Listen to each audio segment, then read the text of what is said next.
ఇప్పుడు టాస్క్ అంతా ఉన్నట్టుండి అర్జెంట్‌గా అన్నీ మారిపోవాలి. లేదంటే ఇంక ఇలాగే బ్రతికేసి, ఇలాగే చచ్చిపోతే మన లైఫ్‌కి అర్థం ఉండదు. నువ్వు బాధల్లో ఉన్నావా? అప్పుల్లో ఉన్నావా? లేదంటే జీవితం మరీ వరస్ట్‌గా తయారవుతుందా? ఇయన్నిటిలో నుంచి చాలా తొందరగా బయటకొచ్చేయాలి. ఎంత తొందరగా అంటే ఒక వారంలోనో, ఒక నెలలోనో, లేదంటే ఒక 2, 3 నెలల్లోనో జరిగిపోవాలి ఇదంతా. జరుగుతుంది. ఖచ్చితంగా ఈ వీడియో చివరి వరకు చూడు. ఎందుకు జరగదో మనం తేలుద్దాం ఆ టాపిక్ గురించి. నీకు ఓపిక ఉంటేనే వీడియో చూడు. నువ్వు ఏ సిచ్యువేషన్‌లో ఉన్నా సరే, ఫెయిల్యూర్ నుంచి మొదలుపెట్టి దాన్నేమంటారో చేతగానితనం వరకు నువ్వు దేంట్లో ఉన్నా సరే నాకు తెలిసి ఖచ్చితంగా ఈ వీడియో అయ్యే లోపు నువ్వు దాంట్లో నుంచి ఎలా బయటకు రావాలి, ఎందుకు బయటకు రాలేకపోతున్నావు అనేది జెన్యూన్‌గా మాట్లాడుకుందాం. మొహమాటాలు లేకుండా, ఏది దాచుకోకుండా. దానికంటే ముందు ఖచ్చితంగా నువ్వు ఈ వీడియోని లైక్ చేసి తీరాలి. ఇది రిక్వెస్ట్ కాదు. ఎందుకంటే మనం చాలామందితో మాట్లాడాలనుకుంటున్నాం కాబట్టి దాంట్లో నీ హెల్ప్ చాలా ఇంపార్టెంట్ నాకు. అందుకని ఫస్ట్ అయితే లైక్ కొట్టు, తర్వాత మాట్లాడుకుందాం. సో ఇప్పుడు ఒక సిచ్యువేషన్లో ఉన్నాం. అది ఏదైనా కావచ్చు. ఇందాక చెప్పినట్టు ఎనీ సిచ్యువేషన్ వరస్ట్‌గా ఉంది.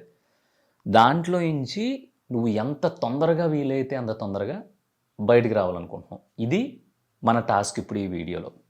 సరే, ఇప్పుడు నేను చెప్పింది క్లియర్గా అర్థం చేసుకో. ఒకసారి వెళ్ళి ఈ వీడియో చూసిన తర్వాత అద్దం ముందుకెళ్ళి నీ షర్ట్ ఇప్పేసి, ఎవరైనా కావచ్చు, మెయిల్ ఆర్ ఫీమేల్, అస్సలు మొహమాట పడే అవసరంలా, తలుపు వేసుకుని హ్యాపీగా మీ అప్పర్ బాడీ క్లాత్ తీసేసి ఒకసారి మిమ్మల్ని మీరు అద్దంలో చూసుకోండి.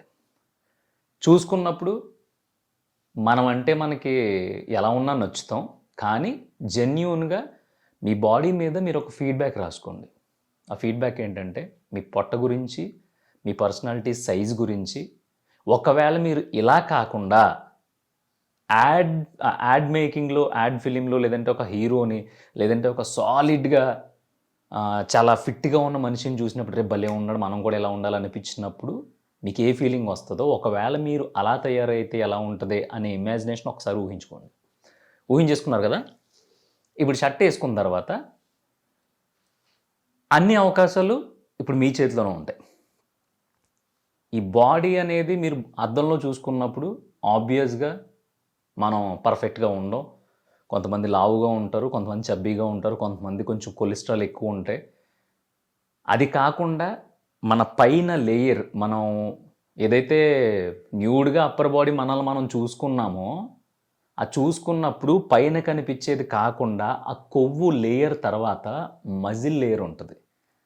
ఆ మజిల్ లేయర్ని మనం ఎక్స్పోజ్ చేయగలిగితే, ఆ మజిల్ లేయర్ని మనం ఎక్సర్సైజ్ చేసి బయటికి తీసుకురాగలిగితే మనం ఏ హీరోకి తీసిపోం. కానీ మనం అది చెయ్యం.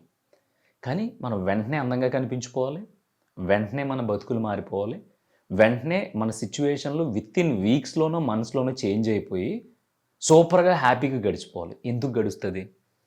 ఎందుకంటే నువ్వు ఉన్న సిచ్యువేషన్లో నుంచి బయటికి రావడం అనేది, దానికి ఏమేమి రూల్స్ పాటించాలనేది మన చేతుల్లో ఉండదు. ఎందుకంటే సిచ్యువేషన్ వచ్చినప్పుడు దాన్ని మనం తీసుకోవాలి, దాన్ని ఫేస్ చేయాలి, దాన్ని అనుభవించిన తర్వాత నెక్స్ట్ సిచ్యువేషన్ ఏదైతే వస్తుందో రెడీగా ఉండాలి. ఇప్పుడు ఈ బాడీ ఎగ్జాంపుల్ ఎందుకు చెప్పానంటే, సిచ్యువేషన్స్ నీ చేతిలో లేకపోవచ్చు, అవి ఎప్పుడు మారుతాయో నీకు తెలియకపోవచ్చు, కానీ నీ బాడీని మార్చుకోవడం నీ చేతిలో ఉంటుంది. పొద్దున్నే లెగడం అనేది నీ నిర్ణయం మీద ఆధారపడి ఉంటుంది. మంచి ఫుడ్ అంటే ఇష్టం వచ్చిన చెత్తల్లా లోపలికి తోసేయకుండా కేవలం ఆకలేసినప్పుడు మాత్రమే తినడం కూడా నీ చేతిలోనే ఉంటుంది. నీ నాలుకనే, దీన్ని కంట్రోల్ చేసే 100% శక్తి నీ దగ్గరే ఉంటుంది. అసలు నువ్వు ఎలా నిన్ను నువ్వు చూసుకోవాలనుకుంటున్నావో అలా చూసుకోగలిగే ప్రతి కంట్రోల్ నీ మైండ్ నీ చేతిలో ఉంటుంది. ఉంది కదా? రేపు పొద్దున్న నుంచి మొదలుపెట్టు నీ బాడీని చేంజ్ చేసుకోవడానికి. సో అన్నీ నీ చేతుల్లో ఉన్నాయి.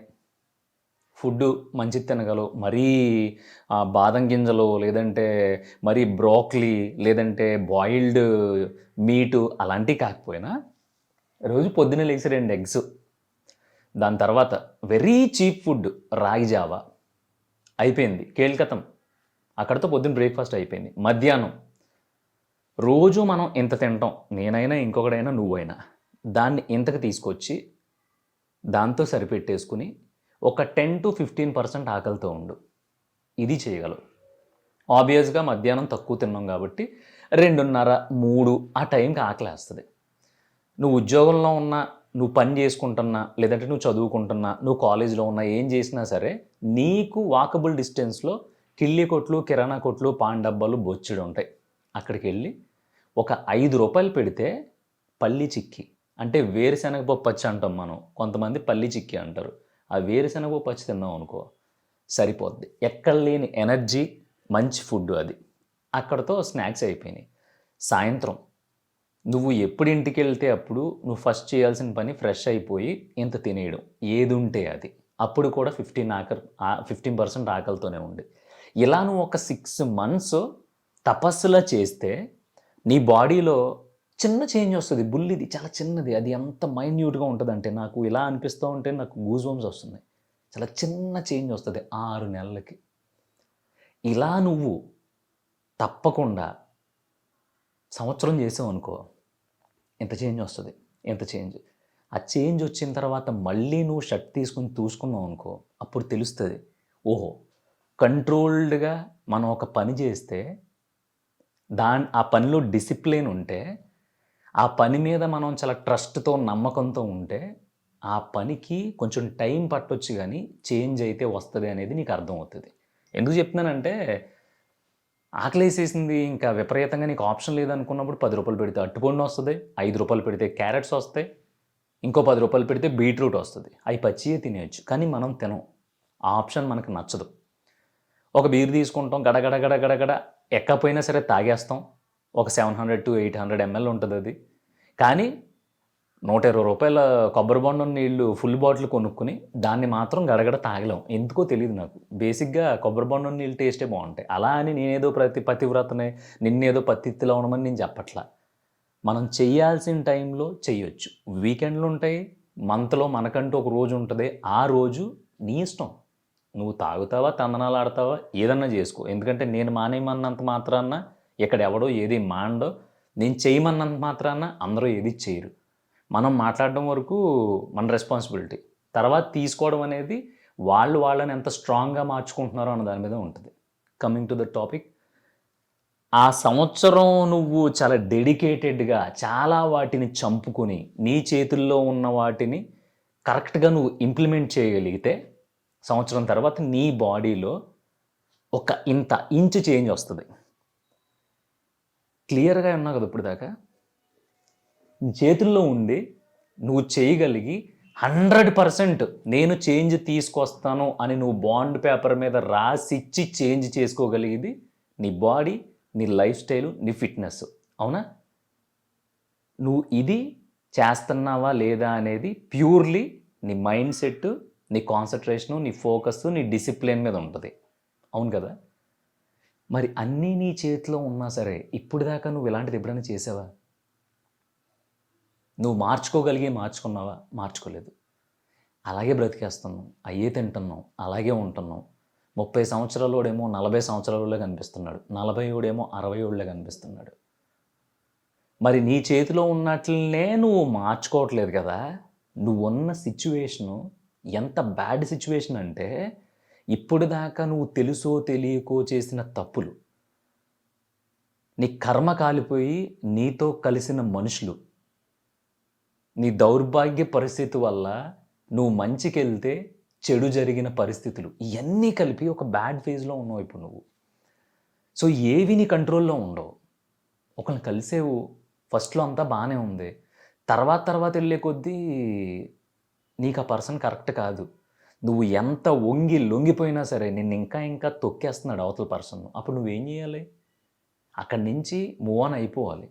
అలా మూవ్ ఆన్ అయిపోయావు, లేదంటే వాళ్ళే నిన్ను వదిలేసి మూవ్ ఆన్ అయిపోయారు, కానీ ఆ సిచ్యువేషన్ నుంచి నువ్వు బయటికి రాలేకపోతున్నావు. దానికి కొంచెం టైం పడుద్ది. లేదంటే ఏదో తెలుసో తెలియకో బెట్టింగ్ ఆడేసావు, పోయింది. ఇప్పుడు దాకా పోగొట్టింది ఏదో పోగొట్టేసావు. నెక్స్ట్ నుంచి అది అక్కడితో వదిలిపెట్టేసి, సిగ్గు శరం వదిలేసి కష్టపడడం మొదలుపెట్టు. పరువు కోసం పాకులాడుకో. ఇక్కడ ఎవరికీ పరువు లేదు. పరువు అంటే ఈ రోజుల్లో డబ్బు ఉండడం అంటే. డబ్బు లేనోడినేమో చీప్గా రిసీవ్ చేసుకుంటున్నారు, డబ్బు ఉన్నోడినేమో గొప్పగా రిసీవ్ చేసుకుంటున్నారు. అంతే కదా పరువు అంటేనే. కులాల మతాలు ఎలాగ పోయినాయి ఇప్పుడు. సో ఇలాంటి బ్యాడ్ ఫేజ్లో ఉన్న నువ్వు నీ కంట్రోల్లో లేని సిచ్యువేషన్స్ని కంట్రోల్ చేద్దాం అనుకుంటున్నావు చూసావా, నీ అంత ఎర్రి పాప ప్రపంచంలో ఉండడం గుర్తుపెట్టుకో. లక్షలు సంపాదించేద్దామని బెట్టేసావు, అంతా నువ్వు ఊహించుకున్నావు. నువ్వు ఊహించుకున్నట్టు జరిగిందా? సో నువ్వు దాన్ని కంట్రోల్ చేయలేవు, పోయింది. సో ఇప్పుడు రాబోయే సిచ్యువేషన్ కూడా నువ్వు కంట్రోల్ చేయలేవు. సో సిన్సియర్గా నీ చేతిలో నువ్వు ఏం మార్చుకోగలవు అనేది దాన్ని అర్థం చేసుకో. అంటే ప్రశాంతంగా కూర్చుని ధ్యానం చెయ్యి, తపస్సులు చెయ్యని నేను చెప్పట్లా, ఎందుకంటే అది అందరికీ సూట్ అవ్వదు. కానీ ప్రశాంతంగా కూర్చుని నీలో నీ కంట్రోల్తో నువ్వు చేంజ్ చేసుకోగలిగేయో వాటిని రాసుకుని వాటిని పట్టుకుని వాటిని చేంజ్ చేయడం మొదలుపెట్టు. అన్నిటికంటే ఎగ్జాంపుల్ నీ ఫిట్నెస్. నీ తిండి స్టైల్ మార్చు, కావాల్సింది మాత్రమే తిను. ఎవడో రారా సలపునుకులు తిందాం, మిరగ బజ్జీలు తిందాం, రారా పలానా నూడిల్స్ తిందాం అంటే ఎగురుకుంటాడు కూడా. ఎళ్ళు, ఆడు తింటావంటే నువ్వు ఒక లెమన్ సోడా తీసుకుని తాగు. ఆడు తింటా ఉంటే అక్కడ దొరికే క్యారెట్ కొనుక్కుని తిను. అంటే నిన్ను ఆ జన్మ బ్రహ్మచారిలాగా లేదంటే చప్పగా తిని బ్రతకమని నేను చెప్పట్లా. మన చేతుల్లో ఉన్నాయి, మనమే కంట్రోల్ చేసుకోలేకపోతే మన కంట్రోల్లో మన చేతుల్లో లేని సిచ్యువేషన్స్ని, టైంని నువ్వు ఎలా కంట్రోల్ చేస్తావు అనడానికి ఈ బాడీ ఎగ్జాంపుల్ చెప్పాను నేను. అంతేగాని నువ్వేదో అలా ఉన్నావు ఇలా ఉన్నావు అని నిన్నేదో అనడానికి కాదు. ఒకసారి ట్రై చేసి చూడు. నెలల తరబడి సంవత్సరాల తరబడి వద్దు, ఒక వారం రోజులు నువ్వు తినే తిండిని నువ్వు కంట్రోల్ చేయగలిగితే నీ పరిస్థితులు మారతాయి. ఇది నేను చెప్తున్నాను. అంటే ఏంటి, ఒక 1 రోజులు మామూలుగా ఇలాగా పర్టికులర్గా ఇయే తింటే బతుకులు మారిపోతాయి అంటే మారతాయి. ఎందుకు మారతాయి చెప్పనా?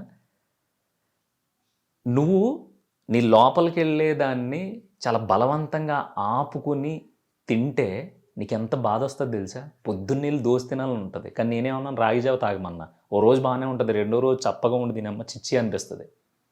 సో ఇది ఇంత కష్టంగా ఉంది, నీ చేతుల్లో ఉన్నది, నువ్వు చేయగలిగింది ఎంత టఫ్గా ఉంది. మరి నీ పరిస్థితి అది దానికి బాబు, దానికి అమ్మ మొగుడు, చాలా టైం తీసుకుంటుంది. సో అప్పుడు నీకు అర్థం అవుద్ది, అప్పుడు నీ లైఫ్ మారుతుంది. నా చేతుల్లో ఉన్నాయి చేయడానికి నేను ఎంత కష్టపడుతున్నానో, ఎంత కంట్రోల్ చేసుకోవాల్సి వస్తుంది, ఎంత మదన పడుతున్నానో, అసలు నేను ఆపుకోలేకపోతున్నానో, నా వల్ల అవ్వట్లేదు. అలాంటిది నా చేతుల్లో లేనిది నేను టక్కుమని మారిపోవాలి అని కోరుకుంటున్నానంటే నేను ఎంత తెంగరోడిని. సో వెయిట్ చేస్తా, మారుతుంది ఒకానొక రోజు. అప్పుడు దాకా వెయిట్ చేస్తా, ఎందుకంటే నా చేతుల్లో ఉన్న పనులు నేను కంట్రోల్డ్గా చేయడానికి నేను ఇన్ని కష్టాలు పడుతున్నప్పుడు నాకు తెలియకుండా వచ్చి పడిపోయిన పరిస్థితి అది మారుతుంది. అది మారేదాకా నేను ఎదురు చూస్తా, ఎందుకంటే నేనేం దేవుని కాదు కదా, నాకేం పవర్స్ లేవు కదా అనే కాన్ఫిడెన్స్ నీలో వస్తుంది. అలా రాని పక్షంలో నువ్వు నన్ను ఇంకెప్పుడూ చూడొద్దు, నేను చెప్పిన మాట ఇంకెప్పుడూ నమ్మొద్దు. నాకు ఒక కామెంట్ పాడే, ఒరే బాబు నీకు దన్నం, నువ్వు చెప్పిన ఏమీ వర్కౌట్ అవ్వట్లేదని. ఎందుకంటే నేను చెప్పింది ఏదైనా సరే నా మీద నేను ప్రయోగించుకున్న తర్వాత, ప్రయోగం అంటే మీకు చెప్పడం కోసం కాదు, నా జీవితం కోసం, నా ఎదుగుదల కోసం, నా బాగు కోసం, నా కోసం నేను అవన్నీ పాటించినవి నాకేమన్నా పని అవుతుంది, వర్కౌట్ అవుతుంది అని చెప్తేనే నేను నీతో షేర్ చేసుకుంటున్నా. సో అందుకని నువ్వు ఉన్న పరిస్థితిని వెంటనే మారిపోవాలని కనుక నువ్వు కోరుకుంటున్నట్లయితే ఫస్ట్ నీ చేతుల్లో ఉన్నాయి మార్చుకోవడానికి నువ్వు ప్రయత్నించు. అలా ఎప్పుడైతే ప్రయత్నిస్తావో అప్పుడు నువ్వు ఇప్పుడున్న బ్యాడ్ సిచ్యువేషన్ని ఫేస్ చేయగలిగే అంత ధైర్యం, అంత మెచ్యూరిటీ, అంత అవగాహన నీకు వస్తాయి. ఈ వీడియో నీకు ఏమన్నా కన్ఫ్యూజింగ్ అనిపిస్తే ఇంకొకసారి చూడు. స్కిప్ చేసుకుంటా చూస్తావా, ఆపుకుని చూస్తావా, అసలు క్లైమాక్స్కి వచ్చేసి చూస్తావా అనేది నీ ఇష్టం. ఎందుకంటే నేను ఎప్పుడూ కూడా వీడియో పూర్తిగా చూడండి చివరిని చెప్తాను, ఇది చేయండి అది చేయండి అని నేను నాకు అనిపించింది నేను చెప్పాను. ఎందుకంటే బ్యాడ్ ఫేజ్ అనేది లైఫ్లో మనిషిని ఎంత కృంగదీసేస్తుంది, ఎంత తొక్కి పడదొబ్బుతుందో నాకు చాలా బాగా తెలుసు. నాకు తెలిసి నువ్వు కనుక ఆ ఫేజ్లో ఉంటే దయచేసి నీ కంట్రోల్లో ఉండి నీ బాడీ మీద నువ్వు చేయగలిగే ప్రయోగాలు చాలా సిన్సియర్గా డిసిప్లైన్డ్గా చేస్తే నీ సిచ్యువేషను 100కి 100% మారి తీరుతుంది. గుర్తుపెట్టుకో.